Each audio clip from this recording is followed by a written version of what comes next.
Good morning, bro. I'm going to read you a quote from The Way of the Superior Man, chapter 36, Own Your Darkest Desires.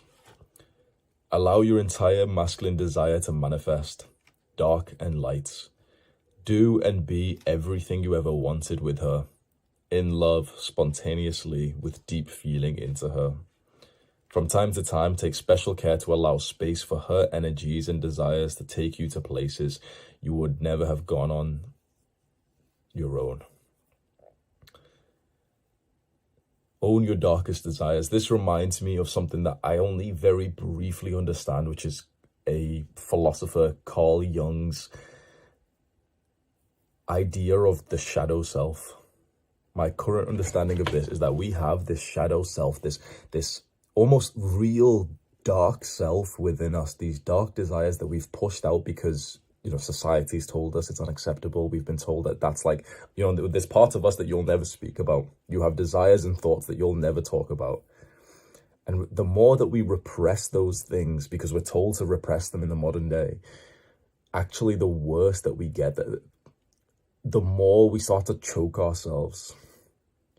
So this guy, like Carl Jung, some famous philosopher, psychologist or something, said that we need to integrate the shadow. We need to understand what our shadow, our dark desire is, and start to integrate that into our normal, just normal everyday life. And the way that this author from The Way of the Superior Man is saying it is to do it when you make love with your woman, and to disown or to not disown your dark masculine desire of wanting to forcefully ravish her and to essentially totally dominate her. A lot of this chapter pushes borderline rape, and it's very interesting that this is what we're discussing here. And of course I've got to give you the caveat, yeah, don't fucking rape anyone. Of course this is with it's obviously not what he's wrote in his book is that the difference between rape and ravishment is love.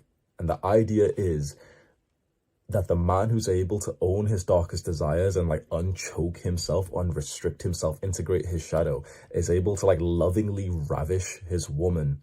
And by ravish, he means essentially force her to surrender, which of course is this is a very fine line. So you need to figure this out for yourself. But what I can tell you is that the times when I have ravished my woman have been with no inhibition, with no thoughts in my mind, just total, no fear at all. Total more animal mode. They're genuinely the greatest, highest not even pleasure, honestly. It's not even pleasure at that point. It's the greatest feeling of awareness, consciousness, purpose that I've ever gotten in my life. Not even close.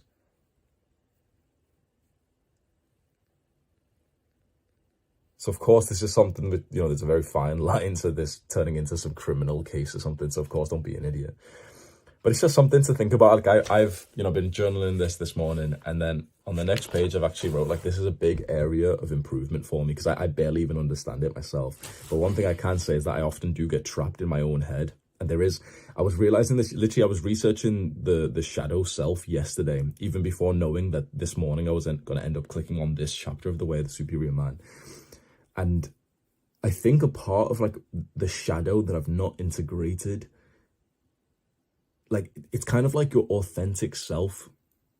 And I think a part of it is not being this ultra confident alpha male. I think that's I wouldn't say it's a persona, but I'd say it's something that I've built on top of my real self, which has served me extremely well. But when I'm alone and there's no one next to me, but honestly, I'm still a little kid. I'm still joyful. I'm still playful. When there's no one next to me, my most comfortable body language, posture is still that of what we'd say is a beta male posture. I'm sat there, legs kind of closed, not taking up much space. And of course, when I get into public or if I'm recording a video, yeah, I'm yeah, big, yeah. So, I don't know which, you can see my real personality come out. When I record a video, I'm genuinely not thinking to myself, oh yeah, be an alpha male in this. But I think through years of not wanting to be my normal, authentic, playful self, I've kind of repressed a part of that. And maybe for the fear that wasn't good enough, maybe for the fear that, I didn't deserve love when I was a kid and I was very playful, I was getting abused at home and stuff. So maybe that tied into it. And then I often get trapped in my head that maybe like I should change myself. Maybe I should present myself in a certain way. So for example, if I go somewhere out in public and I hear a guy who's naturally got a deep voice, I'll start to make my voice deeper because it's a reminder of like, oh yeah, like, you know, make your voice deeper. And that's, you know, that's like good stage one of self-improvement, is like understand the things that do make you more desirable and higher status and everything. But I think in a weird way, stage two, you go back to stage zero and realize that once you can like be whoever you want, you may as well be who you are. Does that make sense? It's so like weird, and this isn't even to do with like the dark desires, but it's just to do with like, I think a lot of this chapter and a lot of what this other psychologist are saying is about like authenticity, like living like who you actually are. And the last bit of this chapter that David Deida, I've never known how to pronounce his name, you know, David Deida, David Deida, whatever. The last bit he talks about is that if you are able to do this, if you're able to essentially integrate your shadow, if you're able to own your darkest desire, especially when it comes to women and making love, that this is probably the path to ego death. That you'll learn to let go when it comes to making love with a woman. And that is your practice to eventually be able to kill your ego and be who you actually are.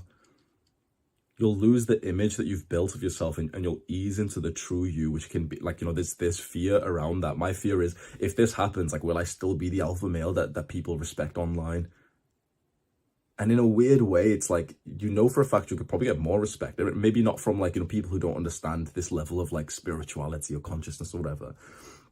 But I feel like even, you know, I've made good progress in my life, but I'm realizing I'm genuinely like only a few percentage of the way into my journey. I thought like the ultimate point to reach for was kind of like the top 1% man.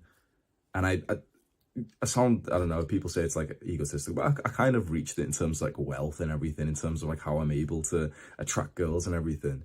And it's a good life. It's a lot better than being like, you know, low down. It's a lot better than being low status, fine. But I think I'm realizing now that this was literally just like level 1, and it goes up to like 500 levels.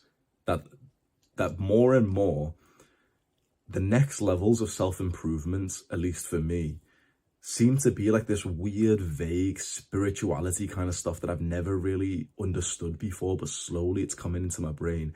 I really hope that I'm still able to communicate with you, because I've clicked on like spirituality videos before ages ago, and the way that they talk, like I've never been able to understand it. So it's like, I would always hope that if I did ever get onto this path, I would be one of the first like big people who was able to like get into this weird, vague spirituality kind of stuff, but be able to like actually explain it to someone who doesn't understand it at all. Because so far I feel like there's a divide. There's people who are really spiritual, but like the way that they talk and explain things, it's like, as a normal, non-really spiritual person, it's like, I can't even understand what they're talking about.